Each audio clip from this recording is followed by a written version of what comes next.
গল্প জিনের বাদশা। মেঘলা সন্ধ্যা, হঠাৎ বিদ্যুৎ চমকালো, আর তার আলোয় গ্রামের শেষ প্রান্তে দেখা গেল সেই পুরনো পুকুরঘাটটা, যেটাকে গ্রামের মানুষ শত বছর ধরে এড়িয়ে চলে।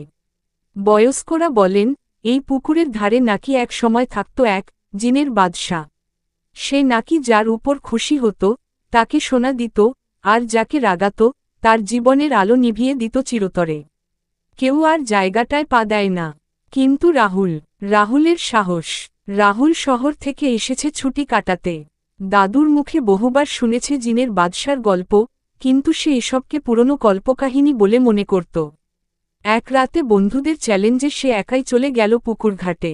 হাতে মোবাইল, টর্চ আর বুকভরা কৌতূহল। রাত তখন প্রায় 1টা। ঝোপঝাড় পেরিয়ে পৌঁছাল সেই ঘাটের ধারে। চারপাশে নিস্তব্ধতা।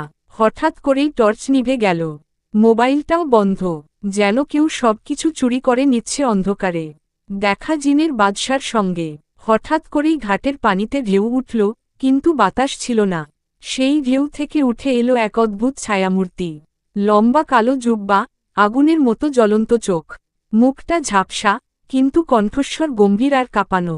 তুই এসেছিস আমার রাজ্য ভাঙতে? তোর সাহস ভালো, তবে দাম চুকাতে হবে।